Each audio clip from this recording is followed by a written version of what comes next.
Caption close Washington, former National Security Advisor Michael Flynn pleaded guilty Friday to lying to the FBI about his contacts with Russian Ambassador Sergei Kislyak and, in an ominous sign for the White House, said he is cooperating in the ongoing probe of possible coordination between the Trump campaign and the Kremlin to influence the 2016 election. When Flynn was forced out of the White House in February, officials said he had misled the administration, including Vice President Mike Pence, about his contacts with Kislyak. But court records and people familiar with the contacts indicated he was acting in consultation with senior Trump transition officials, including President Donald Trump's son-in-law Jared Kushner, in his dealings with the diplomat. Flynn's plea revealed that he was in touch with senior Trump transition officials before and after his communications with the ambassador.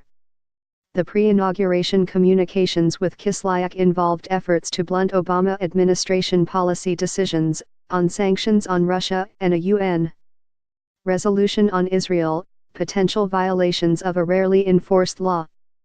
Flynn said in a statement, "It has been extraordinarily painful to endure these many months of false accusations of treason and other outrageous acts. Such false accusations are contrary to everything I have ever done and stood for.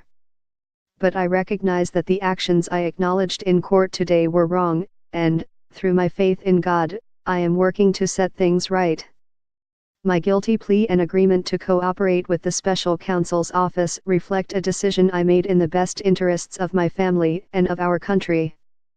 I accept full responsibility for my actions." Flynn admitted in his plea that he lied to the FBI about several December conversations with Kislyak. In one, on December 22, he contacted the Russian ambassador about the incoming administration's opposition to a UN resolution condemning Israeli settlements as illegal and requested that Russia vote against or delay it, court records say. The ambassador later called back and indicated Russia would not vote against it, the records say.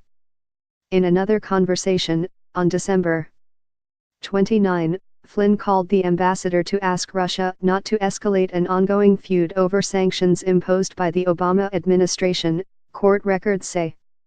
The ambassador later called back and said Russia had chosen not to retaliate, the records say.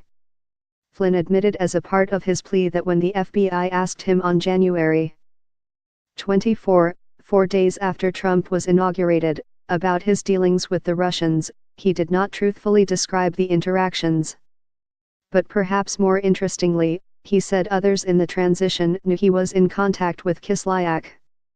Flynn admitted that before speaking with the ambassador, he called a senior transition official, whose name is not listed in court records, at the Mar-a-Lago resort on December 29 to discuss what, if anything, to communicate to the Russian ambassador about the U.S. sanctions and learned that transition members did not want Russia to escalate the situation.